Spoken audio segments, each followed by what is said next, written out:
नमस्कार, मैं हूं नंदिनी शुक्ला और आपका राज्य आपकी खबर में आप सभी का स्वागत है। शुरुआत करते हैं यूपी की खबरों से, जहां यूपी के फारुखाबाद में पीसीएस परीक्षा को निष्पक्ष और नकल विहीन कराने के लिए डीएम आशुतोष कुमार द्विवेदी और एसपी आरती सिंह ने सख्त निर्देश दिए। 16 परीक्षा केंद्रों पर 6000 से अधिक अभ्यर्थी परीक्षा देंगे। परीक्षा ड्यूटी पर लगे अधिकारी 3 घंटे पहले केंद्र पहुंचेंगे। कड़ी सुरक्षा के लिए केंद्रों को 4 जोन और 10 सेक्टरों में बांटा गया है। इलेक्ट्रॉनिक उपकरणों की जांच और नियंत्रण कक्ष में जमा करने की व्यवस्था रहेगी। परीक्षा केंद्र के पास फोटोकॉपी दुकान बंद रहेगी। परीक्षा से 45 मिनट पहले गेट बंद कर दिए जाएंगे। इसके लिए क्या सुरक्षा व्यवस्था की काम की और कितने परीक्षा केंद्र बनाए? देखिए, 12 तारीख को पब्लिक सर्विस कमीशन का एग्जाम होना है। आप जानते हैं एसडीएम, डिप्टी एसपी और इसी में एसीएफ 1 और रेंजर की भी एग्ज़ाम होना है। हमारे यहाँ 16 परीक्षा केंद्र बनाए गए हैं, जिसमें 6432 स्टूडेंट एलोकेटेड हैं और पहली बार सारे इन्विजिलेटर भी डीएम के हस्ताक्षर से नियुक्त हो रहे हैं और सभी इन्विजिलेटर को डीएम के माध्यम से ट्रेनिंग दिए जाने का निर्देश है। लगातार 3-4 शिफ्ट में हम लोग सभी केंद्र व्यवस्थापक को, सह केंद्र व्यवस्थापक को, इन्विजिलेटर को ट्रेनिंग दे चुके हैं। पब्लिक सर्विस कमीशन के भी हम नोडल कोऑर्डिनेटर के रूप में सज्जन आए हैं, वो भी लगातार उसमें शामिल रहे हैं। सभी परीक्षा केंद्रों पर सीसीटीवी आदि की व्यवस्था पूरी कर दी गई है और पहली बार एक सब इंस्पेक्टर या इंस्पेक्टर, 2 महिला कांस्टेबल, 3 पुरुष कांस्टेबल अनिवार्य रूप से फिक्सिंग में शामिल होंगे, वहाँ की व्यवस्था में रहेंगे, ऐसे निर्देश हैं। और सभी कर्मचारियों को पहली बार मानदेय भी पब्लिक सर्विस कमीशन दे रहा है और पूरी मतलब 16 केंद्रों में 16 केंद्र व्यवस्थापक प्लस प्रत्येक केंद्र पर 2 सह केंद्र व्यवस्थापक, मतलब एक तरह से केंद्र व्यवस्थापन कार्य में लगभग 48 लोगों की नियुक्ति हुई है। फिर हर सेक्टर पर एसएसटी मजिस्ट्रेट हैं और सेक्टर मजिस्ट्रेट भी हैं। पूरी प्रतिबद्धता के साथ, निष्पक्षता के साथ सुचारू परीक्षा संपन्न कराए जाने के लिए पूरी व्यवस्था की जा चुकी है। बस उसका केवल निदर्शन होना बाकी है। यूपी के चंदौली में बाढ़ से पीड़ित किसानों की मदद को भाजपा नेता राणा प्रताप सिंह आगे आए। उन्होंने जिलाधिकारी चंद्रमोहन गर्ग से मुलाकात कर फसल क्षति, जल भराव और प्रशासनिक लापरवाही के मुद्दे उठाए। राणा प्रताप सिंह ने प्रभावित किसानों को शीघ्र मुआवजा देने की मांग की। डीएम ने सर्वे कराकर मदद का आश्वासन दिया। इस मौके पर सुदर्शन न्यूज की टीम ने भी हालात का जायजा लिया। किसानों ने राणा प्रताप सिंह की पहल की सराहना करते हुए कहा कि उन्होंने संकट की घड़ी में उनकी आवाज प्रशासन तक पहुंचाई। जनपद चंदौली में भारी वर्षा के कारण जो बाढ़ की स्थिति उत्पन्न हुई है, उसी को लेकर के आज किसान भाइयों के साथ में हम लोग संवाद कर रहे थे। उन्होंने अपनी जमीनी स्तर की जो समस्याएं हैं उससे हम लोग को अवगत कराया है। मूल रूप से 2-3 चीज़ों पे हमें फोकस करने की आवश्यकता है। पहली चीज़, जो फसल बर्बाद हुई है उसका उचित मुआवजा दिलाना, जिसमें हम लोग कार्य करेंगे। जिन लोग के आवास क्षतिग्रस्त हुए हैं उन्हें मुआवजा के साथ में आवास दिलाने के लिए भी हम लोग कार्य कर रहे हैं। एंड तीसरी चीज़, जो हमारी 2 नदियाँ हैं, मेनली गरई नदी और चंद्रप्रभा नदी, और इससे जुड़े हुए कुछ नाले हैं जिनकी साफ सफाई और वाइडनिंग की आवश्यकता है, ताकि आने वाले समय में ऐसी स्थितियाँ वापस से उत्पन्न ना हो। इसके लिए हम लोगों ने इरिगेशन डिपार्टमेंट के साथ में और मिर्जापुर डिवीजन के साथ में ऑलरेडी ये कार्य योजना बना करके उस पर काम करना शुरू कर दिया है। करीब 15 दिन के अंदर वो लोग रिपोर्ट प्रस्तुत करेंगे और जो प्रोजेक्ट्स बनाए जाएंगे उसको हम लोग इरिगेशन डिपार्टमेंट से सैंक्शन करा करके उस पर कार्य कराएंगे, ताकि भविष्य में हम लोग ये इंश्योर कर सकें कि भारी वर्षा के कारण बाढ़ की स्थितियाँ ना उत्पन्न हो और किसी भी किसान की कोई फसल बर्बाद ना हो। सर, नदियों के पुनर्जीवित करने की बात होती है। चंदौली में कई जगह इंक्रोचमेंट है, नदियां ही इंक्रोचमेंट कर दी गई, जिसके कारण ये स्थिति उत्पन्न हुई। इस पे क्या किया जाएगा? अभी जो पूरी कार्य योजना बना रहे हैं उसमें हम लोग अगर नदी की जो क्षमता आज की तारीख में करीब 3000 क्यूसेक के आसपास है, तो उसे करीब हम लोग 10,000 क्यूसेक करने की कोशिश करेंगे। उसमें जो भी अवैध अतिक्रमण होंगे वो सभी हटाए जाएंगे। वाइडनिंग का भी काम किया जाएगा, साफ सफाई का भी काम किया जाएगा और जो बैंक कुछ जगह पे हमारे क्षतिग्रस्त हो गए हैं, कमज़ोर हैं, उनको भी हम लोग रिपेयर एंड मेंटेन कराएंगे। चंदौली कलेक्ट्रेट में वरिष्ठ भाजपा नेता राणा प्रताप सिंह के नेतृत्व में एक डेलीगेशन किसानों के साथ चंद्रमोहन गर्ग के साथ मिला है। जो आपदा आई है बाढ़ की, उससे बहुत लोग प्रभावित हुए हैं। लगभग लाखों हेक्टेयर फसल डूब से खत्म हो गई है। सुदर्शन न्यूज चैनल में आपका तो स्वागत है, लेकिन जिस हिसाब से आपने मेहनत किया है बाढ़ में, पहले भी और आज भी, डीएम साहब ने क्या कहा और आश्वासन दिए, कब तक कार्रवाई होगी? देखिए, बाढ़ के कारण 2 नदियां उफान पर थी, गड़ई और चंद्रप्रभा, जिससे हजारों हेक्टेयर भूमि पर जो धान की फसल लगी थी पूरी तरह से बर्बाद हो गई। सारी इकोनॉमिक्स उसी पर निर्भर है किसानों की। माननीय मुख्यमंत्री जी से विगत दिनों में मैं मिला था सर्किट हाउस, और इस बात का निवेदन मैं किया था, और उसके पहले मैं सिंचाई मंत्री जी से भी जाकर के लखनऊ मिले कि गड़ई नदी और चंद्रप्रभा की प्रॉपर खुदाई हो, उसके तटबंध बनाए जाए ताकि बाढ़ की स्थिति न हो। अहरौरा से एक्स्ट्रा पानी जनपद चंदौली में आकर के तबाही मचा रहा है। इसको जब तक खुदाई नहीं हो जाएगी तब तक नहीं रोका जा सकता। किसानों की फसल को उचित मुआवजा दिया जाए और विशेष पैकेज जनपद चंदौली के किसानों को दिया जाए, क्योंकि किसान एकदम बर्बाद हो गए हैं। साथ ही जो मकान गिर गए, जो कच्चे मकान ध्वस्त हो गए, माननीय मुख्यमंत्री जी आपदा राहत कोष से गरीबों को मकान दिए जाएं। केसीसी, बिजली के बिल और सब जो किसानों की आय उस पर धान पर निर्भर थी, माननीय यह सरकार किसानों की हितैषी है, तो हम यह मांग किए हैं जिलाधिकारी महोदय के सामने कि केसीसी और जो भी ऋण है उसकी माफनामी हो चंदौली में, उसके ऋण माफ किए जाएं। इस तरह की बात डीएम साहब ने भी कहा है कि इस बातों को हम ऊपर तक अवगत कराएंगे और किसानों को राहत दी जाएगी। जिलाधिकारी महोदय ने इस बात का आश्वासन दिया। एक सवाल और, अन्नदाता किसान परेशान है, जबकि चंदौली को धान का कटोरा बोला जाता है। सुदर्शन न्यूज चैनल टीम ने बहुत ही प्रमुखता से अन्नदाता किसानों के साथ खड़ी रही है और आगे भी रहेगी। सवाल ये है कि ये बाढ़ आई कैसे, और किसान जो आज इतना परेशान है, आने वाली जो फसल होगी वो भी खत्म हो जाएगी, वो बुआई नहीं हो पाएगी। और ये कैसे बाढ़ आई है? क्या इसमें सिंचाई विभाग की लापरवाही नहीं है? ये जो अतिक्रमण हो रहा है नदियों पर, क्या इन अधिकारियों के ऊपर कार्रवाई नहीं होनी चाहिए? ये सब पैसा रुपया लेकर के अतिक्रमण कराते हैं और इसका जो दंश झेल रहे हैं आज अन्नदाता किसान झेल रहे हैं, इसमें क्या कहेंगे आप? देखिए, निश्चित तौर पर ये बाढ़ की स्थिति बनी है। गड़ई नदी की खुदाई कई वर्षों पहले हुई थी और इस पर सिंचाई विभाग के लोगों को होमवर्क करना चाहिए था। आपकी टीम ने बहुत नीचे जा करके काम किया है। सुदर्शन न्यूज चैनल को हम बधाई देना चाहते हैं।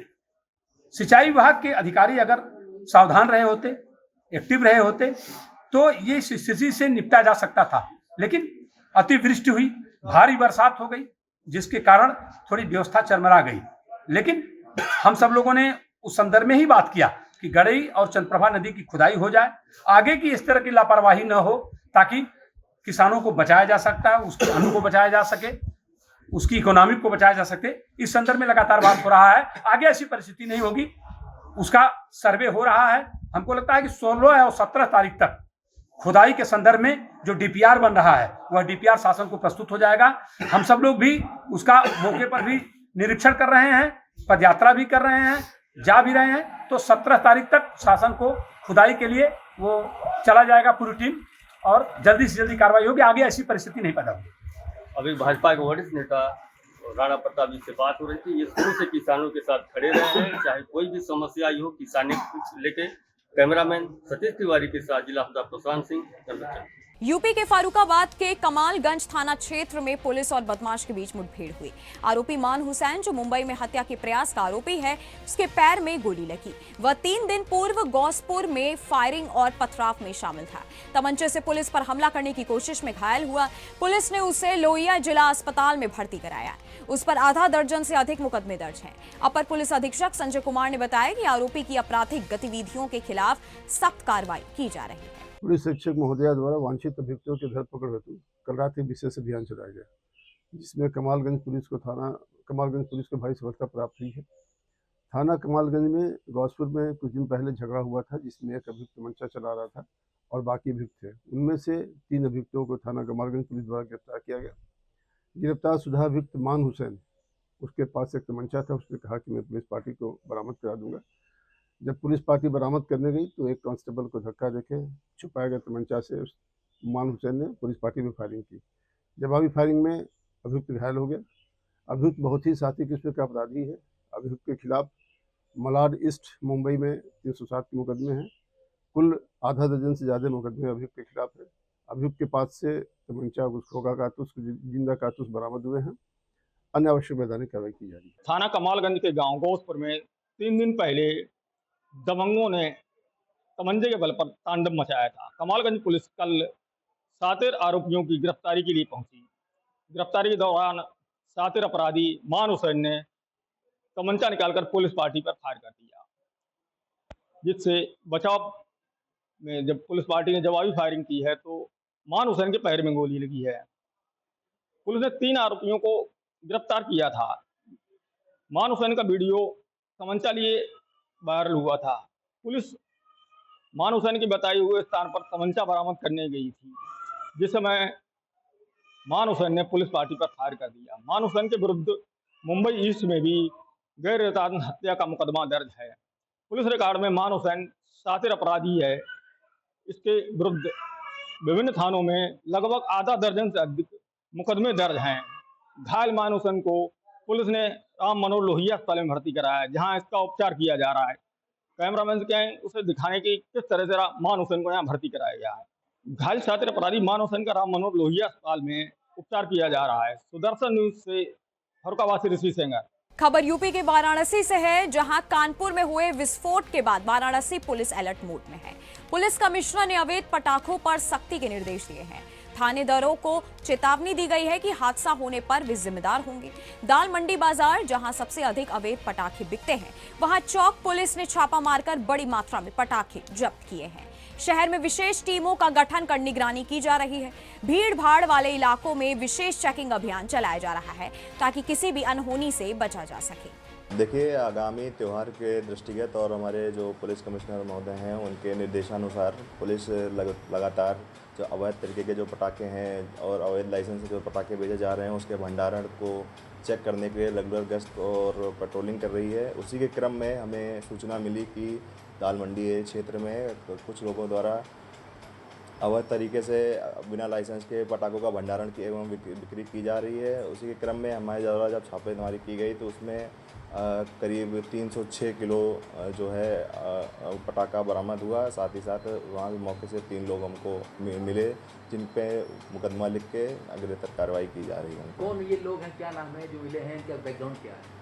देखिए, एक इसमें है मोहम्मद आसिफ हैं, ये यही दाल मंडी क्षेत्र के निवासी हैं, और इसमें 2 लोग और थे जिनका नाम है नन्हे और विशाल। ये मुख्य रूप से वहाँ पे हेल्पर का कार्य करते थे और पुलिस को देख के लोग फरार हो गए। लेकिन जो मोहम्मद आसिफ हैं इनको पुलिस ने पकड़ लिया है, उन पर मुकदमा लिख दिया गया है। और दाल मंडी क्षेत्र में पिछले कई सालों से देखा जा रहा है कि बहुत भारी संख्या में पटाखों का जखीरा बरामद हो रहा है। इस बार किस तरीके से सर्च ऑपरेशन आप लोग कराने वाले हैं पिछले इलाके में? देखिए, बिल्कुल सही बात है कि दाल मंडी जो क्षेत्र जो है वो पटाखों के भंडारण और बिक्री के दृष्टिगत हमेशा से संवेदनशील रहा है। इसी के क्रम में पुलिस जो है उसने कई अपनी टीमें बनाई हैं जो कि दिन में अलग अलग टाइम पे अलग अलग जगहों पे छापेमारी करती है और सूचना मिलने पे, और इसी के लिए हम प्रतिबद्ध हैं इस बार। लगातार भंडारण देखा जाता है दाल मंडी, तो ये विशेष टीम किस तरीके से निगरानी करेगी? क्योंकि हर साल ऐसा होता है कि बड़े स्केल में यहाँ पे पटाखे बरामद होते हैं, और इस बार भी छापेमारी की शुरुआत हुई जिसमें बड़े स्केल में बरामद हुआ। तो क्या लगता है कि इस बार फिर से यहाँ पर जो पटाखों का जखीरा वो फिर से यहाँ लोग रखना शुरू कर दिए हैं? देखिए, इसके लिए हमने कई टीमें बनाई हुई हैं, चौक से भी और दशाश्वमेध से भी, और उस पर सख्त निगरानी रखी जा रही है। अभी हमें जैसे सूचना मिली थी उस पर तुरंत कार्रवाई करते हुए हमने एक पकड़ा है, और आगे हमें ऐसी कोई सूचना मिलती है तो उस पर भी ऐसी कार्रवाई की जाएगी, और आगे भी हम इसी के लिए प्रतिबद्ध हैं। अरेस्टिंग हुई है कोई? हाँ, इसमें एक की अरेस्टिंग हुई है, उस पर सुसंगत धाराओं में मुकदमा भी दर्ज कर लिया गया है। उनका नाम है शेख मोहम्मद आसिफ। क्या ये किसी पार्टी वगैरह से जुड़े हुए हैं? कुछ जानकारी मिली है बैकग्राउंड? अभी तक की जांच में ऐसा कोई तथ्य प्रकाश में नहीं आया है। अभी दाल मंडी में कुल कितने लाइसेंस शुदा जो पटाखा विक्रेता है या उनके भंडारण की क्या क्षमता है, कुछ ऐसा है? देखिए, इसकी प्रॉपर एक लिस्ट है जो कि आपको मैं बोर्ड में एग्जैक्ट प्रोवाइड करा दी जाएगी आगे थाने से। सर ये बताइए कि कानपुर में हमने देखा कि किस तरीके से पटाखा में ब्लास्ट होने से 8 लोग घायल हो गए, कई आसपास के घरों में क्रैक्स लगा गए, तो क्या उसे देखते हुए भारी संख्या में बारूद का एकत्रीकरण ना हो, इसका भी जांच की जा रही है पुलिस द्वारा? बिल्कुल, इसके लिए हमारी जो एएस और बीडीडीएस टीम है उसकी भी लगातार ड्यूटी लगाई जा रही है इस क्षेत्र में, और इस प्रकरण को देखते हुए ही हमने और अपनी टीमों का बढ़ा दिया गया है और रेगुलर इसकी चेकिंग की जा रही है, अभियान चलाए जा रहे हैं। पैनी नज़र अवैध पटाखों के ऊपर पूर्व से है और उसके तहत कल बड़ी संख्या में पटाखे बरामद भी किए गए हैं और ये अभियान लगातार जारी रहेगा। जो भी लोग अवैध रूप से पटाखों का भंडारण करेंगे उनके ऊपर कड़ी कार्रवाई की जाएगी, ऐसे पटाखे सीज भी होंगे, ऐसे लोगों को जेल भी भेजा जाएगा और उनके ऊपर लोगों की जान को जोखिम में डालने वाली धाराएं भी उसमें लगाई जाएगी। सर थाना प्रभारी को कुछ दिशा निर्देश दिया गया है इसको पकड़ने के लिए? बिल्कुल, सबको दिशा निर्देश दिए गए हैं और बहुत सख्त निर्देश है। किसी के भी थाना क्षेत्र में यदि कोई दुर्घटना होगी तो उसके लिए थानाध्यक्ष जिम्मेदार होगा। यूपी के फारुखाबाद में एसपी आरती सिंह ने अवैध आतिशबाजी पर बड़ी कार्रवाई की। जिले भर में चलाए गए अभियान में 4 मुकदमे दर्ज किए गए और 6 आरोपी गिरफ्तार किए गए। कायगंज से अरशद के पास से 150 किलो विस्फोटक बरामद, कादरी गेट से 47 कार्टन पटाखे और फतेहगढ़ से 11 गत्ते जब्त किए गए। डीएम और एसपी ने विक्रेताओं के साथ बैठक कर निर्देश दिए कि स्टॉक सीमा से अधिक होने पर लाइसेंस रद्द होगा। प्रतिबंधित पटाखों की बिक्री करने वालों पर सख्त कार्रवाई होगी। कारोबार कर रहे हैं, परिवहन कर रहे हैं, तो द्वारा क्या कार्रवाई की? देखिए, अभी दिवाली का समय है, इसलिए जगह जगह से सूचना मिल रही है कि कुछ लोग जो है अवैध तरीके से इसका भंडारण कर रहे हैं। पुलिस लगातार संबंधित जगहों पे दबिश दे रही है। अब तक पूरे जनपद में हम लोगों ने 5 जगहों पे छापे मारे थे और अवैध जो भी आतिशबाजी है उसका बरामद कार्रवाई की गई है। अभी एक संयुक्त बैठक की गई है जिलाधिकारी महोदय और मेरे द्वारा, जितने भी व्यापारी हैं आतिशबाजी के उन सबको दूसरे रूल्स बता दिया है, जो भी नियम है उसके बारे में अवगत करा दिया गया। पटाखे हैं, रोक लगी हुई है, जितने भी रोक लगे हुए हैं प्रतिबंधित है वो सब बैन ही है, तो उन सबको बता दिया गया है। जो भी सारी चीजें बता दी गई। यूपी के मेरठ में जल शक्ति राज्य मंत्री दिनेश खटीक ने स्वदेशी मेले का दीप जलाकर उद्घाटन किया। मेले में 85 हस्तशिल्पियों ने अपने स्टॉल लगाए। कार्यक्रम में लाभार्थियों को विश्वकर्मा श्रम सम्मान योजना, मुख्यमंत्री युवा उद्यमी विकास अभियान और ओडीओपी योजना के तहत प्रमाण पत्र और 280 लाख रुपए के ऋण चेक वितरित किए गए। मेले में हस्त निर्मित वस्त्र, मिट्टी की सजावटी वस्तुएं, कालीन, गहने और रेडीमेड गारमेंट्स की प्रदर्शनी लगाई गई। हर दिन सांस्कृतिक कार्यक्रमों का आयोजन होगा, जिससे त्योहार पर स्वदेशी वस्तुओं को बढ़ावा मिलेगा। सबसे पहले मैं देश के यशस्वी प्रधानमंत्री आदरणीय मोदी जी के जो हमारी कल्चरल हिंदुस्तान की उसको लोग भूल चुके थे। हमारे देश का युवा हो, चाहे हमारे देश की महिलाएं हों, बहनें हों, सब कैसे आगे बढ़े, कैसे तरक्की करें। जो पंडित दीनदयाल उपाध्याय जी ने एक सपना देखा था कि अंतिम पायदान का जो व्यक्ति है वो कैसे आगे बढ़ सकता है, उसको साकार करने का अगर किसी ने काम किया है तो देश के यशस्वी प्रधानमंत्री जी ने किया है। उसी के निमित्त उत्तर प्रदेश के माननीय मुख्यमंत्री जी पूरे उत्तर प्रदेश के अंदर प्रत्येक जिले में ये आयोजन किया है स्वदेशी मेले लगाने का, और इसमें प्रत्येक भारतीय जनता पार्टी का कार्यकर्ता जाकर के मेले में ज़्यादा से ज़्यादा लोग, मैं आह्वान करना चाहूँगा कि मेरठ जिले के सभी लोगों के लिए कि यहाँ पर ओडीओपी के तहत प्रत्येक जिले से जो प्रतिभाशाली लोग हैं जिन्होंने अपने हाथ से प्रोडक्ट बनाए हैं। यूपी के ललितपुर में नगर पालिका उपनिर्वाचन 2025 को लेकर डीएम अमनदीप डुली और एसपी ने स्ट्रांग रूम व मतदान केंद्रों का निरीक्षण किया। मतदान से पहले सभी व्यवस्थाएं सुनिश्चित करने के निर्देश दिए गए। डीएम ने कहा कि क्रिटिकल बूथों पर अतिरिक्त पुलिस बल तैनात किया जाएगा। मतदान केंद्रों पर सीसीटीवी, पेयजल, छाया, शौचालय व रैंप जैसी सुविधाएं अनिवार्य होंगी। निर्वाचन को शांतिपूर्ण और निष्पक्ष कराने के लिए प्रशासन सतर्क है। अधिकारी लगातार केंद्रों का निरीक्षण कर रिपोर्ट देंगे। देखिए, हमारे यहाँ पे जो नगर पालिका उपचुनाव है, इसकी तैयारियां जो है जिला प्रशासन के द्वारा और हमारे जो चुनाव में संबंधित सभी अधिकारियों के द्वारा पूरी तैयारियां जो है यहाँ पे की गई हैं। इसमें हमारे आदरणीय जिलाधिकारी द्वारा और हमारे एसपी सर द्वारा इसमें बैठकें भी ली गई हैं। हमारे यहाँ जो ट्रेनिंग का प्रोसेस है वो ट्रेनिंग भी जो है मतगणना कार्मिकों की और बाकी जो हमारी पोलिंग स्टाफ की है वो 2 ट्रेनिंग हमारी यहाँ पे पूरी की पूरी जो है वो सीबी साहब के द्वारा यहाँ पे कंप्लीट कराई जा चुकी है। प्रभारी जितने भी हमारे सभी अधिकारी हैं उनकी भी बैठक जो है आदरणीय डीएम साहब के द्वारा जो है 2 बार ली जा चुकी है और तैयारियों के दृष्टिगत में डीएम साहब के द्वारा जो मंडी का निरीक्षण है वो किया गया और उस निरीक्षण में जो भी हमारे निर्देश थे डीएम साहब के द्वारा वो दिए गए और इसकी तैयारियां जो है हमारी पूरी की पूरी लगातार चल रही हैं। इसके साथ साथ में जो हमारा पूरा का पूरा हमारा क्षेत्र है ये हमारा पूरा का पूरा 2 जोन और हमारे सेक्टर्स में ये बांटा गया है और उन सेक्टर्स में सेक्टर मजिस्ट्रेट जो है वो तैनात किए गए हैं। इसके साथ साथ में हमारे जो टोटल बूथ हैं वो हमारे 136 हैं और हमारे जो सेंटर हैं वो टोटल हमारे 49 हमारे सेंटर हैं और उन सेंटरों पे हमारे जितने भी बूथ हैं वो सारे के सारे जो है हमारे द्वारा भी करीबन आधे से ज़्यादा बूथों का निरीक्षण जो है वो किया जा चुका है। इसमें डीएम साहब के द्वारा एसपी साहब के द्वारा भी निरीक्षण वो जो है उन बूथों का किया जा चुका है। जो भी कमी बेची है उसका जो है निराकरण जो है वहाँ किया जा रहा है। इसके साथ साथ में हम लोग ये भी इंश्योर कर रहे हैं कि जो हमारी आदर्श आचार संहिता है उसका भी जो पूरा का पूरा वो है उसको हम लोग पूरा का पूरा निभाएं और बाकी जितनी भी हमारी संबंधित तैयारियां हैं जो बैलेट बॉक्स की तैयारी है बाकी जितनी भी तैयारी चुनाव के संबंध में हमारी है वो पूरी की पूरी जो है वो हो चुकी है। वाहन में हमारी यहाँ पे बसों का 28 हमारी बसें यहाँ पे बड़ी लग रही हैं। उसके साथ साथ में छोटे वाहन की भी जो व्यवस्था है वो हमारे द्वारा यहाँ पे पूरी की पूरी की जा रही है। तो इस तरीके से जो हमारा पूरा का पूरा चुनाव की तैयारी है वो हमारी यहाँ पे प्रशासन के द्वारा उसको कराई गई है। यूपी के हरिगढ़ के चिलकोरा गांव में चरागाह की सरकारी जमीन पर कथित रूप से मुसलमानों द्वारा मस्जिद और कब्रिस्तान बना लिया गया है। इस कब्जे को लेकर भारतीय किसान यूनियन और विश्व हिंदू परिषद कई दिनों से धरना दे रहे हैं। प्रदर्शनकारियों ने आरोप लगाया है कि यह डेमोग्राफी चेंज का प्रयास है जिससे हिंदू समाज को नुकसान होगा। उन्होंने प्रशासन से कड़ी कार्रवाई की मांग की है। प्रदर्शन में वीएचपी पदाधिकारियों ने ग्रामीणों को समर्थन दिया और कहा कि चरागाह की जमीन पर कब्जा किसी भी कीमत पर बर्दाश्त नहीं किया जाएगा। हरिगढ़ के गांव चिलकोरा की 32 बीघा जमीन मुसलमानों ने कब्जा की हुई है और मैं आपको बता दूं पिछले कई दिनों से इनका धरना चल रहा है। भारतीय किसान यूनियन के द्वारा धरना चलाया जा रहा है। यहाँ पर विश्व हिंदू परिषद भी साथ में है। तो देखना यह है कि आखिर इनकी समस्याएं क्या हैं जो अभी तक नहीं सुनी गई हैं। तो आप बताइए सर, आप इतने दिनों से धरना प्रदर्शन कर रहे हैं यहाँ पर, आपने कलेक्ट्रेट पर भी धरना दिया था, कोई सुनवाई नहीं हुई? कलेक्ट्रेट पे भी धरना दिया, कमिश्नर महोदय के यहाँ भी धरना दिया, 20 बार ज्ञापन दे चुके। इस सरकारी संपत्ति को लेके 3 वर्ष से हम बरकरार आंदोलन कर रहे हैं और पुनः यहाँ तीसरी बार हमें धरना देना पड़ा है गांव चिलकोरा अहिल्याबाई चौक पे। अधिकारी आते हैं, आश्वासन देते हैं कि 7 दिन में, 8 दिन में, 10 दिन में आपकी संपत्ति खाली हो जाएगी, लेकिन उसके बाद धरना जब समाप्त कर दिया जाता है तो फिर कोई सुनवाई नहीं करता अधिकारी।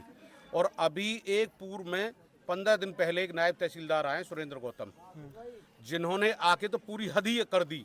उन्होंने सरकारी संपत्ति 112 बीघा, वो 112 नंबर जमीन है, उस पर आके उन्होंने तुरंत भूमाफियों से बात की। फोन पे करते रहे, हम लोग वहाँ मौजूद थे, और तुरंत कह दिया कि 4 बीघा जमीन यहाँ तक निकल रही है। अरे मैं तो उसको कैसे नायब तहसीलदार कहूँ, वो तो एक नंबर का डकैत है। उसने नक्शा देखा नहीं, कुछ देखा नहीं, और पहले दिन ही आते ही उसने कह दिया 4 बीघा जमीन यहाँ निकल रही है। जबकि और पूर्व में जितने नायब तहसीलदारों ने नापी है, जिस बिल्डर अपनी जमीन बताता है 10 बीघा उसने जमीन खरीदी है, 10.5 बीघा पैमाइश करके उसको दे चुके हैं, 10.5 बीघा वो बेच चुका है। देखिए यहाँ पर विश्व हिंदू परिषद भी है। आप बताइए कि आपको लगता है कि यहाँ डेमोग्राफी चेंज करने का प्रयास किया जा रहा है? आगे आने वाले समय में इलेक्शन आने वाला है, तो कहीं ना कहीं मुसलमानों को फायदा होगा इसका, उन पार्टियों का फायदा होगा जो मुसलमानों की सहायता लेती हैं। देखिए, जैसा कि अभी तक पूरे देश में देखने को मिलता है, जब डेमोग्राफिक चेंज होती है तो राजनीतिक परिस्थितियां भी बदलती हैं। और ये पूर्व की सरकारों में यहाँ पर बंदर बांट जमीन का हुआ है, उन्होंने भी जांच कराई है, क्योंकि ये जो भूमियाँ हैं चारागाह की है, गौचरण की है और मरघट की है, इनका लैंड यूज चेंज नहीं हो सकता। अगर ये लैंड यूज चेंज हो सकता तो ये कोर्ट से अब तक स्टे ले आते या अपने पक्ष में कोई ऑर्डर ले आते। आज तक उनको ऑर्डर मिला नहीं है। ये तो यहाँ के स्थानीय प्रशासन या जितने भी जो भी भूमाफिया लोग हैं उनके पैसे के आधार पर रुकवाए हुए हैं, लेकिन जो नींव खोखली हो उस पर इमारत बहुत दिनों तक टिकी नहीं रह सकती। निश्चित ही मैं आज विश्व हिंदू परिषद के माध्यम से आज ये कह सकता हूँ, आपके चैनल के माध्यम से हम इसमें संज्ञान आगे लेकर माननीय मुख्यमंत्री तक जाएंगे। अगर हमें यहाँ से कोई आश्वासन नहीं मिलता है या कोई निर्णय नहीं होता है तो निश्चित ही जितना भी अवैध कब्जा है वो ध्वस्त होगा।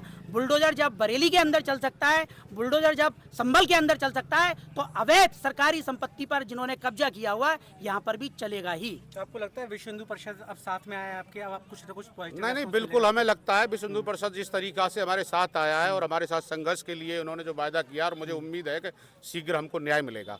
हम ये चाहते हैं, विश्व हिंदू परिषद से भी मांग करते हैं, अन्य संगठनों से भी मांग करते हैं आपके चैनल के माध्यम से कि इस गांव चिलकोरा की सरदारी के न्याय के लिए सभी संगठन आगे बढ़ के आएं, जिससे कि इनको न्याय मिल सके। देखिए, जहां बात हिंदुओं की होती है वहां सुदर्शन सबसे पहले सामने आता है। और मैं आपको बता दूं, चिलकोरा की जो जमीन है इस पर सुदर्शन न्यूज संज्ञान ले रहा है। और आपको बताएं, शीघ्र अतिशीघ्र इन विश्व हिंदू परिषद भी साथ में है। उन्होंने कहा है कि शीघ्र अतिशीघ्र हिंदुओं की भूमि जल्दी से जल्दी वापस कराई जाएगी। वीडियो जर्नलिस्ट कमल सिंह के साथ दिवाकर दीक्षित, सुदर्शन न्यूज, हरिगढ़। यूपी के संभल में पुलिस और 25,000 के इनामी लुटेरे के बीच मुठभेड़ हुई। बहजोई थाना क्षेत्र में चेकिंग के दौरान संदिग्ध को रोकने पर बदमाश ने फायरिंग कर दी। जवाबी कार्रवाई में पुलिस ने उसे घायल कर गिरफ्तार कर लिया है। बदमाश की गोली से एक सिपाही भी घायल हुआ है। आरोपी ने कुछ दिन पहले एक महिला से लूट की थी। पुलिस ने उसके पास से लूटा गया कुंडल, तमंचा और बाइक बरामद की है। पुलिस ने बताया कि आरोपी के खिलाफ पहले से भी कई केस दर्ज है। संभल की संवेदनशीलता और पर्वों के हाई अलर्ट को देखते हुए श्रीमान पुलिस अधीक्षक महोदय द्वारा जनपद संभल में सघन चेकिंग कराई जा रही है। पवासा चौकी थाना बहजोई के अंतर्गत जब चेकिंग की जा रही थी तो सियोरी पुलिया के पास में चेकिंग टीम को एक बाइक आती हुई दिखाई दी। जिस व्यक्ति को जब पुलिस द्वारा चेकिंग के लिए रोकना चाहा तो उसने कच्चे रास्ते पर मोड़ दी, जिसमें उसकी बाइक फिसल कर गिर गई और वो खेत की तरफ भागने लग गया। पुलिस द्वारा संदिग्ध पाते हुए जब उसको ललकारा गया तो उसने पुलिस पार्टी पर फायर छोड़ दिया गया, जिसमें एक आरक्षी घायल हुआ। पुलिस द्वारा बचाव में जवाई फायर किया गया तो उस व्यक्ति को भी गोली लगी और वह घायल हो गया। पुलिस द्वारा तत्काल ही मौके पर घायल व्यक्ति को वास्ते पूछताछ पहुंचे तो उसके द्वारा बताया गया कि 1 तारीख को एक लूट की घटना अंजाम दी गई थी, जिसमें वह भी शामिल था। पुलिस द्वारा जब तलाशी ली गई तो उसके पास से एक अवैध तमंचा तथा लूट किया गया एक कुंडल बरामद हुआ तथा वह बाइक जो लेकर वो आया था वो बिना नंबर की पाई गई। फील्ड यूनिट को बुलाकर संकलनी कार्रवाई की जा रही है तथा घायलों को अस्पताल भेज दिया गया है। गाड़ी के संबंध में और अन्य साक्ष्य संकलन किया जा रहा है। यूपी के मुजफ्फरनगर के नगर कोतवाली क्षेत्र में गौकशी कर रहे बदमाशों और पुलिस के बीच मुठभेड़ हुई। 3 गौकश घायल हुए, 2 को कॉम्बिंग के दौरान गिरफ्तार किया गया। करवा चौथ के दिन हुए इस मामले में इलाके में तनाव का माहौल है। पुलिस ने गौकशी में प्रयुक्त हथियार और सामग्री बरामद की है। प्रशासन ने कार्रवाई तेज करते हुए अन्य संदिग्धों की तलाश शुरू कर दी है। घटना पर स्थानीय लोगों ने नाराजगी जताई और कठोर सजा की मांग की है। पुलिस ने कानून व्यवस्था बनाए रखने का भरोसा दिलाया है। कल दिनांक 9 अक्टूबर की सुबह गौकशी का मुकदमा थाना कोतवाली नगर में लिखा गया था। इसी के संबंध में थाना अध्यक्ष कोतवाली नगर द्वारा एक टीम गठित की गई थी आईसी बुढ़ाना मोड़ और आईसी रोहाना के अंडर। इसी क्रम में आज 10 अक्टूबर की रात को आईसी बुढ़ाना मोड़ और आईसी रोहाना अपनी टीम के साथ यहाँ पे दीदाहेड़ी चौराहे पे चेकिंग कर रहे थे कि मुखबिर द्वारा सूचना मिली कि बान नगर अंडरपास के नीचे कुछ लोग गौकशी की तैयारी कर रहे हैं। ये सुनने के बाद पुलिस अपनी टीम के साथ यहाँ आई और इन्होंने यहाँ पे कुछ लोग को देखा जो लोग गौकशी की तैयारी कर रहे थे। उनसे पुलिस ने पूछताछ की कोशिश करी तो वो भाग गए। उन्होंने पुलिस पे फायर किया, पुलिस ने जवाब में फायर किया। मुठभेड़ के दौरान 3 लोग घायल हुए और उन लोग को अस्पताल ले जाया गया है और 2 लोग और पकड़े गए हैं साथ में। सर, इनके पास से क्या क्या बरामद हुआ? इनके पास से कुछ तमंचे और 3 छुरे बरामद हुए हैं। यूपी के रायबरेली में सोशल मीडिया पर जातिगत टिप्पणी करने के आरोप में पुलिस ने 2 युवकों विनोद मौर्य और महेश मौर्य को गिरफ्तार किया है।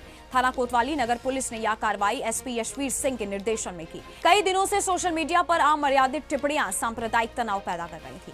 पुलिस ने सख्ती दिखाते हुए आरोपियों पर मामला दर्ज कर लिया है। ब्राह्मण समाज ने पुलिस की कार्रवाई की सराहना की है और प्रशासन को धन्यवाद दिया है। पुलिस ने सौहार्द बिगाड़ने वालों पर सख्त कार्रवाई जारी रखने की बात कही है। अगस्त माह में कुछ जातिगत विद्वेष फैलाए जाने को लेकर करके कुछ जाति विशेष के लोग ने सोशल मीडिया के माध्यम से एक दूसरे के ऊपर अभद्र टिप्पणी की गई थी और जिस तरह से जातीय विद्वेष फैलाने का कार्य किया गया था, इस संबंध में सलोन में भी एक अभियोग पंजीकृत किया गया था और उसके आरोपित को जेल भेजा गया था। इसी क्रम में आज दिनांक 10 अक्टूबर को मुकदमा अपराध संख्या 387/25 जिसमें बीएनएस की भी धारा 196, 299, 127 और 67 IT एक्ट, इसमें महेश मौर्य और विनोद मौर्य को गिरफ्तार किया गया है। इसमें से विनोद मौर्य को है जेल भेजा गया है और इसमें अपील की जाती है कि किसी भी तरह की जो जातीय विद्वेष फैलाने के लिए किसी भी social media, Facebook, Twitter, x इत्यादि का उपयोग ना करें। पूर्व में भी सख्त कार्रवाई की गई है और भविष्य में भी इस तरह के अगर कृत्य पाए जाते हैं तो उसके विरुद्ध सख्त कार्रवाई की जाएगी। अनुरोध है कि सामाजिक सौहार्द बनाए रखने का प्रयास करें और किसी भी तरह का जातीय विद्वेष फैलाने वालों के विरुद्ध कड़ी कार्रवाई। यूपी के बस्ती में एक महिला द्वारा हनी ट्रैप का सनसनीखेज मामला सामने आया है। वह पहले लोगों को प्रेम जाल में फंसाकर फिर निजी वीडियो बनाकर ब्लैकमेल करती थी। अब तक 3 लोगों से 10 लाख रुपए वसूल लिए जा चुके हैं। पुलिस ने महिला को गिरफ्तार कर जेल भेज दिया है। बीना त्रिपाठी नाम की महिला की शिकायत पर कार्रवाई की गई। जांच में पता चला कि आरोपी महिला पहले भी 2 लोगों से वसूली कर चुकी है। उसके खातों और कॉल डिटेल की जांच की जा रही है। थाना कोतवाली जनपद बस्ती पर एक वादिनी बीना त्रिपाठी द्वारा यह शिकायत की गई कि उनके पति जो एक प्राइवेट कर्मचारी हैं, एक महिला द्वारा उनको अपने हनी ट्रैप में फंसाकर और उनके कुछ आपत्तिजनक वीडियो बनाकर उनसे अवैध रूप से धन उगाही की जा रही है। उसको ब्लैकमेल किया जा रहा है और तरह तरह की अन्य लोगों के साथ मिलकर उनके परिजनों को धमकी दी जा रही, प्रताड़ित किया जा रहा है। इसकी लिखित तहरीर के आधार पर तत्काल थाना कोतवाली पुलिस द्वारा सुसंगत धाराओं में अभियोग का पंजीकरण किया गया। चूँकि संज्ञेय अपराध कारित हो रहा था, इस दृष्टि से तत्काल पुलिस द्वारा वैधानिक कार्रवाई करते हुए पुलिस टीम का गठन करते हुए आरोपित महिला की गिरफ्तारी की गई और सुसंगत धाराओं में उसे माननीय न्यायालय के समक्ष रिमांड के लिए प्रस्तुत किया गया, जहां से उसे माननीय न्यायालय द्वारा जिला कारागार में भेज दिया गया है, जो वहां पर निरुद्ध है। पुलिस द्वारा इस संबंध में छानबीन की जा रही है। प्राथमिक तौर पर जांच और पूछताछ में जो बातें सामने आई हैं उसमें यह भी ज्ञात हुआ कि पहले भी 2 व्यक्तियों के साथ इसके द्वारा इस प्रकार का अपराध कारित किया गया है। लगभग 10 लाख रुपए नगद और अकाउंट के माध्यम से इस प्रकार का अवैध धन उगाही करने का वो साक्ष्यवादी द्वारा दिया गया है। इसमें क्या सत्यता है, मोबाइल CDR सर्विलांस और थाना कोतवाली की टीम द्वारा इसमें साक्ष्य संकलन और अन्य कार्यवाही की जा रही है। अन्य किसी व्यक्ति की इसमें कोई संलिप्तता आती है तो उस आधार पर जांच करके जो भी तथ्य और साक्ष्य प्राप्त होते हैं वैधानिक कार्यवाही के तहत उसको विवेचना में शामिल किया जाएगा। यूपी के आजमगढ़ पुलिस ने IGRS पोर्टल पर जन शिकायतों के निस्तारण में पूरे प्रदेश में प्रथम स्थान प्राप्त कर लिया है। सितंबर माह में पुलिस ने करीब 1500 शिकायतों का समयबद्ध व गुणवत्तापूर्ण निस्तारण किया है। इस कार्य में जिले के 18 थानों को भी उत्कृष्ट रैंकिंग मिली है। SSP अनिल कुमार और ASP चिराग जैन के नेतृत्व में पुलिस की यह सफलता मिली है। शिकायतकर्ताओं से मिले फीडबैक के आधार पर रैंकिंग तय की गई है। जनपद आजमगढ़ को सितंबर माह के IGRS निस्तारण में प्रथम स्थान राज्य में प्राप्त हुआ है। इस सितंबर माह में हमने लगभग 1500 से अधिक प्रार्थना पत्रों का गुणवत्तापूर्ण निस्तारण किया। सभी प्रार्थना पत्रों में आवेदकों से फीडबैक प्राप्त किया गया, जिसमें उनके द्वारा संतुष्टि व्यक्त की गई। हमारे 25 थानों में से 18 थानों ने भी प्रथम स्थान प्राप्त किया है। उनके द्वारा भी 90% से अधिक आवेदनों का संतुष्टजनक गुणवत्तापूर्वक निस्तारण किया गया है। इसी तरह लगातार जन सुनवाई के माध्यम से IGRS के माध्यम से हमारे द्वारा लोगों की शिकायतों को निस्तारण करने का प्रयास किया जा रहा है और आगे भी यह प्रयास निरंतर जारी रहेगा। देखिए, वर्तमान में जमीनी विवाद से संबंधित और घरेलू विवाद से संबंधित प्रार्थना पत्र ज़्यादा प्राप्त होते हैं, जिसमें हम लोग के द्वारा संयुक्त टीम को भेजकर मौके पर निस्तारण करने का प्रयास किया जाता है।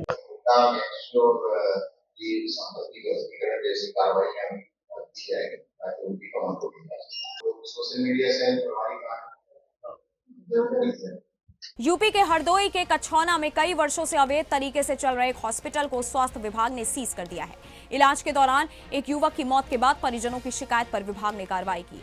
अस्पताल के पास कोई वैध रजिस्ट्रेशन या दस्तावेज नहीं था। साथ ही गोसिंगपुर के एक अवैध क्लिनिक पर भी कार्रवाई हुई है। हालांकि जिले में अभी भी कई ऐसे हॉस्पिटल हैं जो बिना लाइसेंस के चल रहे हैं, लेकिन स्वास्थ्य विभाग अब तक उन पर प्रभावी कार्रवाई करने से बच रहा है। वहीं अवैध हॉस्पिटलों को लेकर सख्त कदम उठाए जा रहे हैं। हमें ऐसी घटनाओं को रोकना है। पहले शिकायत कल हमारे मुख्य चिकित्साधिकारी कार्यालय में हमारे मुख्य चिकित्साधिकारी महोदय को संजय मृतक हैं हो चुके हैं। वो मुसलमानाबाद के रहने वाले थे, जो कि एक गैर पंजीकृत अस्पताल फौजी हॉस्पिटल करके कछौना कस्बे के निकट खोल लिया है और उसी में उसके इलाज के दौरान मृत्यु हो गई थी, जिसके कारण उस पर विधिक कार्रवाई करते हुए उनके पूरे अस्पताल को सील कर दिया गया है एवं उसके जो संचालक कारविंद पासवान को हमने कछौना थाने में निरुद्ध करा दिया। उसी क्रम में एक शिकायत जो कि हमारे सीएम डैशबोर्ड पे थी, जो कि यहाँ कुपही रोड पे आरके क्लिनिक के नाम से है, जिसको भी शिकायत थी। शिकायत में निश्चित रूप से वहाँ चिकित्सीय कार्य करते हुए पाया गया है और उनका भी क्लिनिक जो छोटा सा चला रहे थे उसको सील कर दिया गया है। विधिक कार्रवाई दोनों पे कराई जाएगी और इन पे एफआईआर। यूपी के कौशाम्बी में लालच ने बेटे को दरना बना दिया। पैसों और जमीन के विवाद में बेटे ने अपनी मां की बेरहमी से गला दबाकर हत्या कर दी। हत्या को आत्महत्या दिखाने के लिए शव को फंदे से लटकाया गया।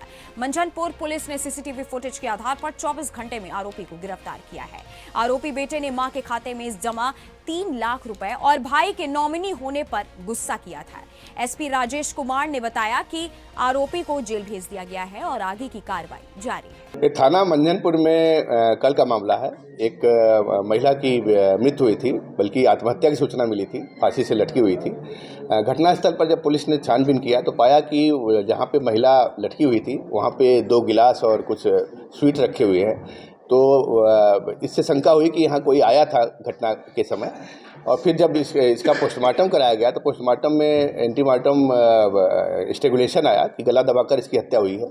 फिर जब पूरा गहराई से इसकी छानबीन की गई तो पता लगा कि जो मृतका है उसका लड़का ही इसमें आरोपी है। लड़के ने ही उसकी हत्या की है, क्योंकि उसका माँ से विवाद चल रहा था और माँ के खाते में करीब 3-3.5 लाख रुपए था, जिसको कहता था निकाल के उसको दे, माँ नहीं दे रही थी। इसी तरह कुछ ज़मीन थी करीब 30 बीघे की, वो भी कह रहा था कि मेरे नाम कर दे, माँ वो नहीं कर रही थी। और उसको ये शंका था कि ये माँ ये ज़मीन अपने भाई या अपने मामा को दे देगी। कर्नाटक से खबर है, जहां मेघालय के राज्यपाल CH विजय शंकर को राष्ट्रीय कावेरी पुरस्कार से सम्मानित किया गया। यह पुरस्कार कर्नाटक के हुकेगिरी हिरेमठ के स्वामी चंद्रशेखर शिवाचार्य ने दिया। राज्यपाल ने कहा कि यह उनके लिए सौभाग्य की बात है, क्योंकि कावेरी कर्नाटक की जीवनदायिनी नदी है। इस कार्यक्रम में मेघालय के मुख्यमंत्री और अन्य गणमान्य लोग मौजूद थे। मध्य प्रदेश के बुरहानपुर में जानलेवा कफ सिरप कांड के खिलाफ कांग्रेस ने कैंडल मार्च निकाल विरोध जताया। मासूम बच्चों की मौत के बाद कांग्रेस ने सरकार की लापरवाही को दोषी ठहराया और मृत बच्चों के परिवारों को न्याय दिलाने की मांग की। मार्च गांधी चौक पर मोमबत्तियां जलाकर संपन्न हुआ। सरकार को जिम्मेदारी उठानी होगी और दोषियों पर कड़ी कार्रवाई करनी चाहिए। बहुत ही दुखद और बहुत ही दर्दनाक घटना विगत दिनों के अंदर छिंदवाड़ा के अंदर जिस तरीके से मासूम बच्चे कफ सिरप शायरा पीने के बाद उनकी मृत्यु हुई है, और उसके खिलाफ आज हमारे यहाँ पर हमने जिला कांग्रेस कमेटी बुरहानपुर के द्वारा कैंडल मार्च निकाला और उन्हें अपनी ओर से कांग्रेस पार्टी की ओर से उन्हें श्रद्धांजलि दी। मध्य प्रदेश के ग्वालियर के सिंधिया स्कूल का 128वां स्थापना दिवस बड़े धूमधाम से मनाया जाएगा। Chief of defence staff general Anil Chauhan मुख्य अतिथि रहेंगे। केंद्रीय मंत्री ज्योतिरादित्य सिंधिया और देश भर से करीब 250 पूर्व छात्र भी इस आयोजन में शामिल होंगे।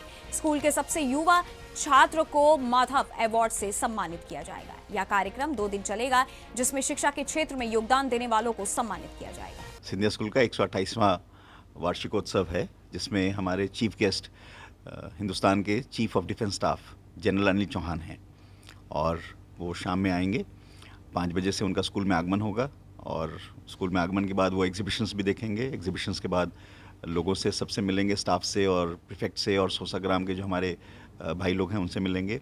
उसके बाद उनका स्वागत बैंड से किया जाएगा। सिंधिया स्कूल बैंड उनका स्वागत करेगी और फिर हम ओपन एयर थिएटर में जाएंगे, जहाँ पर पूरी कार्यक्रम की उनको दिखाया जाएगा। और उस कार्यक्रम में हमने एक बहुत बढ़िया ऑर्केस्ट्रा का धुन है जो राग देश पर आधारित है। उसके बाद जनरल साहब जो हैं सारे अवार्ड्स भी देंगे। उसके बाद हमारा एक विशिष्ट अवार्ड होता है, माधव अवार्ड, जो हम एक बहुत ही अति विशिष्ट ओल्ड बॉय को देते हैं, जो एक बड़ी सिलेक्शन प्रक्रिया होती है उसकी। तो वो भी उस दिन दिया जाएगा, जो एक बहुत ही गणमान्य व्यक्ति हैं इस सिंधिया स्कूल के और इस देश के, उनको प्रदान किया जाएगा। उनका भी भाषण होगा और तब एक थीमेटिक कोरियोग्राफी है जो हमारी देशभक्ति पर ही आधारित है, जैसा कि वाइस प्रिंसिपल मैम ने बताया है आपको। उसके साथ प्रोग्राम का समापन होगा। मध्य प्रदेश के धार में कांग्रेस कार्यकर्ताओं और किसानों ने सरकार से फसलों के समर्थन मूल्य, बीमा राशि भुगतान, घोड़ा रोज से फसल नुकसान जैसे मुद्दों पर शिकायत की। बदनावर से जिला मुख्यालय धार तक 60 किलोमीटर की पैदल यात्रा कर पूर्व जिला पंचायत अध्यक्ष मनोज गौतम, जिला पंचायत सदस्य अशोक डावर, युवा कांग्रेस के चेतन सिंह राठौड़ समेत बड़ी संख्या में लोग शामिल हुए।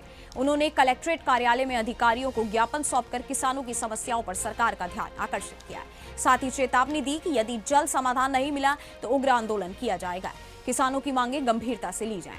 गंभीर विषय को लेकर हम लोगों ने ज्ञापन दिया है। जब से केंद्र में नरेंद्र मोदी की सरकार बनी है और प्रदेश में भारतीय जनता पार्टी की सरकार बनी है, तब से लेकर अभी तक किसान विरोधी सारी नीतियां बनाई गई हैं। सहकारी समितियों को का अस्तित्व खत्म कर दिया है। कारपोरेट के निर्देशों पर उनकी गुलामी करके पूरा का पूरा उनको फायदा पहुंचाया जा रहा है और किसानों को लूट ही नहीं डकैती के रूप में उनका पूरा का पूरा 100% शोषण किया जा रहा है। आज जब से नरेंद्र मोदी की सरकार बनी 5वें दिन ही उन्होंने मध्य प्रदेश में जो प्रदेश सरकार किसानों को 150 रुपये गेहूं पर बोनस देने का काम कर रही थी उसको तत्काल बंद करवाया। उसके बाद में जो पहला अधिनियम और कानून बनाया 2014 का भूमि अधिग्रहण कानून, वो किसानों की मर्जी के बिना, उनकी सहमति के बिना, उनके कोर्ट में भी वो जाके उसको चुनौती नहीं दे सकते, ऐसा कानून बनाकर किसानों की जमीन हड़पने का काम किया जा रहा है। और वर्तमान में जो भावांतर नामक योजना है, ये बिल्कुल ही लूट और छलावा के रूप में है, भटकांतर योजना जिसको हम कह सकते हैं। और निश्चित रूप से पूरे प्रदेश और देश के किसान इसका विरोध कर रहे हैं। आज जब आप बोलते हैं कि एक देश एक विधान, आप वहां पर गुजरात में समर्थन मूल्य में खरीदी कर रहे हो और मध्य प्रदेश में भावांतर दे रहे हैं। ये किस प्रकार का आपका निर्णय है? इन सभी मांगों को लेकर हमने वहां से 60 किलोमीटर पैदल यात्रा की। हमारे सैकड़ों साथी यहाँ पर। यूपी के फारुखाबाद नगर पालिका परिषद की लापरवाही से मृत गौवंश के शव खुले में फेंके गए, जिससे जंगली कुत्ते शवों को नोच रहे हैं।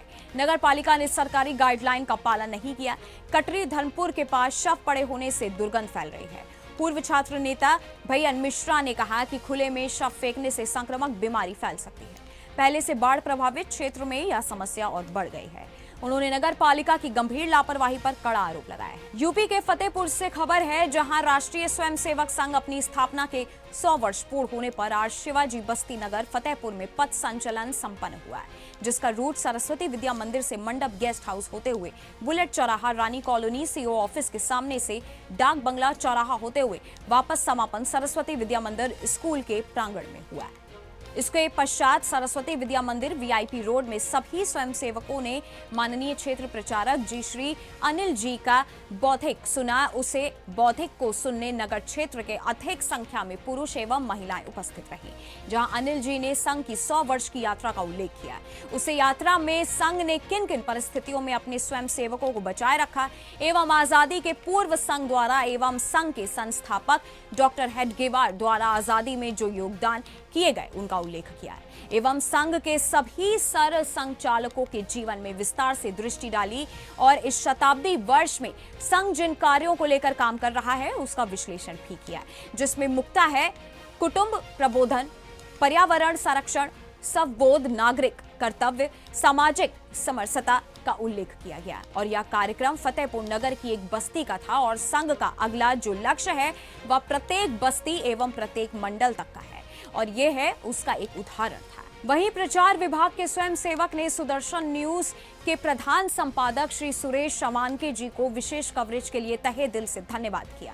आज राष्ट्रीय स्वयंसेवक संघ की शिवाजी शाखा के द्वारा यहाँ पर पूरी बस्ती को मिलाकर के पथ संचलन का कार्यक्रम किया जा रहा है, क्योंकि संघ के 100 वर्ष पूरे हो चुके हैं। परम पूजनीय डॉक्टर हेडगेवार जी ने राष्ट्रीय स्वयंसेवक संघ की स्थापना हिंदू सभ्यता, हिंदू संस्कृति, हिंदू समाज एवं भारतीय सांस्कृतिक मूल्यों की सुरक्षा करने के लिए राष्ट्रीय स्वयंसेवक संघ की स्थापना की थी।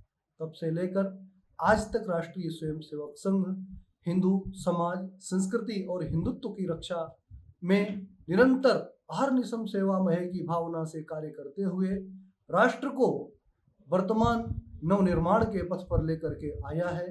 और आज राष्ट्रीय स्वयंसेवक संघ के स्वयंसेवक भारत में ही नहीं बल्कि समग्र विश्व में इस विचारधारा का प्रचार प्रसार कर रहे हैं। यही एकमात्र विचारधारा है जो वसुधैव कुटुंबकम की भावना पर विश्वास करती है और समग्र पृथ्वी को अपना परिवार मानते हुए मानवता की रक्षा करने के लिए सदैव खड़ी रहती है। अतः आज ये पथ संचलन का कार्यक्रम हम लोग कर रहे हैं। चूंकि संघ के 100 वर्ष पूरे हो गए हैं, 100 वर्ष पूरे होने के उपलक्ष्य में राष्ट्रीय स्वयंसेवक संघ शताब्दी वर्ष में 5 मुख्य विषयों को लेकर के समाज के बीच में जा रहा है। वो 5 विषय क्या हैं? जिसमें सबसे पहला है सामाजिक समरसता, दूसरा विषय है कुटुंब प्रबोधन, तीसरा विषय है पर्यावरण संरक्षण, चौथा विषय है स्वदेशी का भाव और 5वां विषय है नागरिक कर्तव्य। इन 5 विषयों को लेकर के राष्ट्रीय स्वयंसेवक संघ भारत के प्रत्येक गांव-गांव में, बस्ती-बस्ती में, मोहल्ले-मोहल्ले में जाएंगे और हिंदू समाज, सोई हुई जो हिंदू शक्ति है, उन सबको जागृत करने का काम करेंगे। और वयम राष्ट्रे जागृयाम पुरोहिताः, हम स्वयंसेवक पुरोहित होकर के राष्ट्र का जागरण करेंगे और भारत माता को परम वैभव तक पहुंचाने के लिए राष्ट्रीय स्वयंसेवक संघ के स्वप्न को साकार करेंगे। और हमें ये जान करके बड़ा अच्छा लगा कि सुदर्शन चैनल जो है वो राष्ट्रीय स्वयंसेवक संघ के शताब्दी वर्ष के 100 वर्ष पूरे होने के उपलक्ष्य में यह चैनल भी अपने 100 एपिसोड इस पर कार्यक्रम के माध्यम से प्रदर्शित कर रहा है। ऐसा करने के लिए सुदर्शन न्यूज चैनल के आदरणीय श्रीमान सुरेश के चाहवण जी का हम लोग हृदय से हार्दिक अभिनंदन करते हैं। राष्ट्र की साधना में राष्ट्रीय विषयों को लेकर के समाज के सामने आ रहे हैं, उनका बहुत बहुत धन्यवाद एवं उनके प्रति आभार। आपका राज आपकी खबर में आज के लिए बस इतना ही। मुझे जाने की आज्ञा दीजिएगा। बाकी देश और दुनिया की तमाम बड़ी खबरों के लिए आप देखते रहिएगा सुदर्शन न्यूज। जय हिंद।